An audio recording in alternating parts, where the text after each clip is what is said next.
Di sini saya akan membicarakan tentang serba-serbi setup atau persiapan pengukuran secara umum. Di sini saya akan bicarakan terutama untuk FFT, tapi juga menyinggung sedikit mengenai RTA atau Real Time Analyzer. Yang perlu diketahui, karena saya menggunakan software ISRA, saya mencontohkan dengan software ISRA, namun pembahasan ini berlaku untuk semua software. Seyogianya semua software pasti memiliki signal flow atau flow sinyal yang sama untuk masalah pengukuran. Mari kita mulai dengan melihat bermacam-macam pengukuran, dan saya akan bahas yang umum saja. Mari kita lihat di sini di ISRA ada yang namanya select setup atau setup pengukuran yang bisa kita siapkan di sini. Mari kita lihat ini. Ada DA dan AD. DA adalah digital to analog, yaitu output dari sound card, dan AD adalah analog to digital, yaitu input dari sound card. Di sini terlihat bahwa ISRA di setup untuk menerima apa adanya, suara apa adanya. Inilah setup yang biasa dilakukan untuk RTA atau Real Time Analyzer. Seperti ini. Namun juga banyak juga RTA di mana kita menggunakan ping noise atau sebuah sinyal yang berasal dari software itu juga. Itulah setupnya seperti ini, di mana digital to analog ke speaker lalu mengeluarkan suara dan tertangkap oleh AD atau input dari sound card ini. Perlu diketahui bahwa sangat penting di mana praktisi seharusnya memperhatikan mana output dan mana inputnya. Itu sangat diperhatikan, terutama di mana kita membutuhkan kalibrasi atau adanya kompensasi. Input dan output benar-benar harus sangat diperhatikan. Setiap software, setiap alat ukur, hardware atau software atau apa saja, pasti memiliki urusan input output. Pertama kali membuka software, inilah yang pertama harus diperhatikan. Hal ini, setup seperti ini juga digunakan untuk FFT. Lalu ada yang dikenal dengan dual channel FFT, di mana ada output, di mana ada input, dan ada output kedua yang di loop back ke dalam input kedua. Dan sekali lagi untuk dimengerti mana yang mana kemana, itu sangat penting untuk dimengerti. Setelah itu mari kita ambil contoh single channel dalam kali ini. Sekali lagi, setiap software nomor satu yang harus kalian perhatikan adalah mana output dan mana input. Sekarang saya pilih ini, dan di ISRA terlihat kalibrasinya. Jika praktisi mengkalibrasi software tersebut, pasti ada pilihan tertentu atau dropbox tertentu mengenai kalibrasi itu. Saya tidak akan membahas ini mendalam karena ini mengenai ISRA, tapi saya akan membahas secara konseptual saja. Selanjutnya kita sudah mengerti outputnya kemana, inputnya kemana, menggunakan apa juga. Selanjutnya yang dipertanyakan adalah sinyal apa yang kita gunakan. Sebelum kita membicarakan sinyal apa, kita harus mengerti sampling rate. Sample rate-nya itu berapa dari yang digunakan oleh software ini. Sampling rate sangat berpengaruh. Berbeda dengan bit depth. Kalau tidak salah, ISRA bekerja dalam 64 bit dan bisa di-save ke WAV file dengan bit yang berbeda. Namun ada juga beberapa software yang bekerja dengan bit yang sangat tinggi resolusinya. Itu bukan apa-apa, tapi sampling rate ini lebih berpengaruh daripada bit. Oke lah, bit memang mempengaruhi signal to noise ratio, tapi sampling rate di sini mempengaruhi terutama dalam proses FFT atau transfer dari time domain ke frekuensi domain atau sebaliknya. Setelah kita mengerti atau memilih sample rate yang kita mau, kita pilih stimulusnya apa yang kita mau, sweep sign, log sweep, atau MLS, ping noise, dan macam-macam. Sini saya menggunakan ISRA standar, jadi tidak ada MLS. Oke. Selanjutnya, mengapa saya bilang sample rate ini penting? Ada hubungannya dengan recording time atau lamanya waktu pengukuran atau rekaman. Dapat dibilang ini juga akan menunjukkan lamanya waktu impulse response atau panjangnya impulse response itu. Nah, disinilah yang agak sedikit tricky ya. Beberapa software menggunakan ini sebagai N atau berapa sampel, seperti 2048, 1024, atau 4096. Ini dapat dikira-kira. Mari kita lihat 171 mili detik ini. 171 mili detik, jika kita ambil kalkulator, kita dapat memperkirakan bahwa ini adalah, saya kali 0,171 detik ke sample rate 48.000 Hz. 8.000 ini jadi 171 mili detik berkoresponden terhadap kalau tidak salah yang benar adalah 8192 sampel.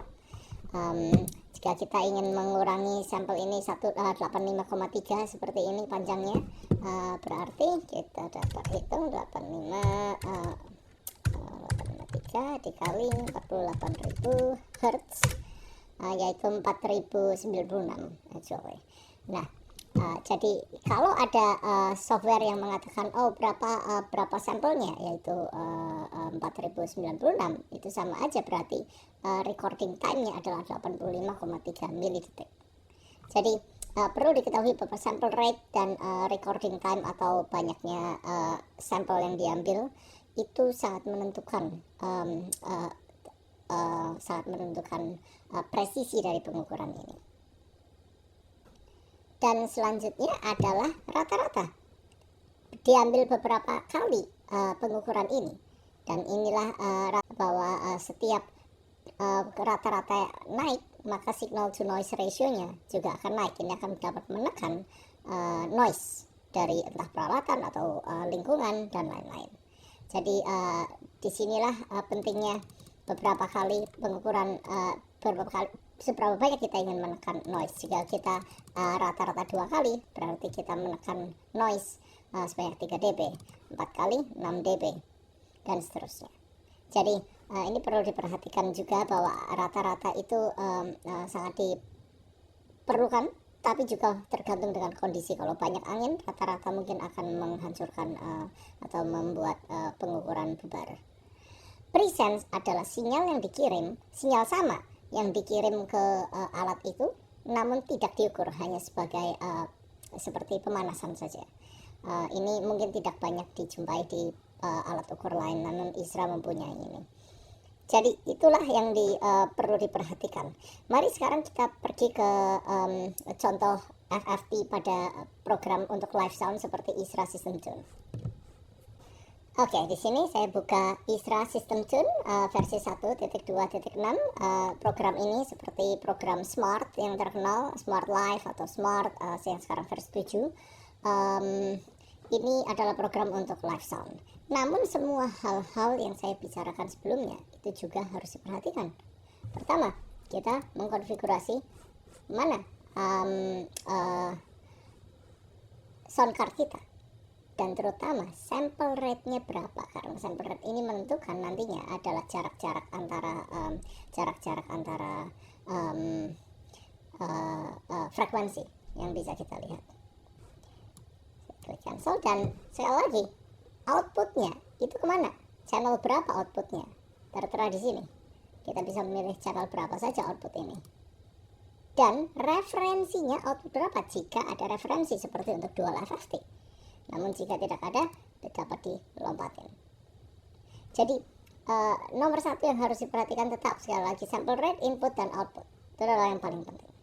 Selanjutnya kita lihat ping noise atau log sweep atau mana saja, apa saja yang kita butuhkan. Sekali lagi sample rate-nya di sini sudah log 48.000, dan di program live sound rata-ratanya biasanya tertera seperti ini. Maaf, FFT size itu adalah N atau jumlah sampel untuk FFT ini. Inilah yang saya sebut tadi, 85,33 ini atau 4096 sampel mempunyai resolusi frekuensi 11,72. Jadi jika kita mempunyai sebuah analisa sinyal, maaf di sini saya tidak menancapkan apapun, tapi jika ada sebuah sinyal di sini, jarak antara poin adalah 11,72.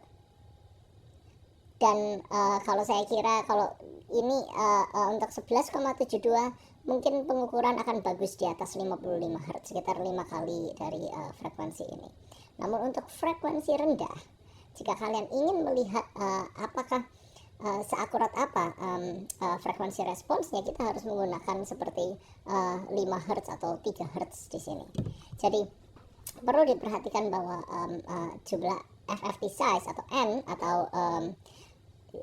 atau sampel FFT ini menunjukkan resolusi frekuensi juga, dan juga yang seperti tadi dilihat di ISRA adalah panjang impuls responsnya, yaitu misalnya 88,3 ini korespon ke 4096 dan korespon ke 11,72.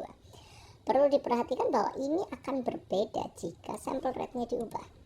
Jadi itu penting untuk diperhatikan. Mari kita ganti ke sampel rate 88,2.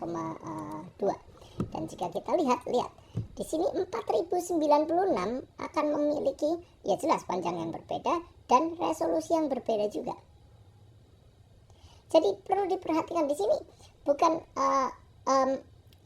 jika kita mencari sampel rate yang berbeda, itu bukan jangan perhatikan berapa size FFT-nya, ukuran FFT atau N atau sampel FFT-nya, tapi lihat resolusinya.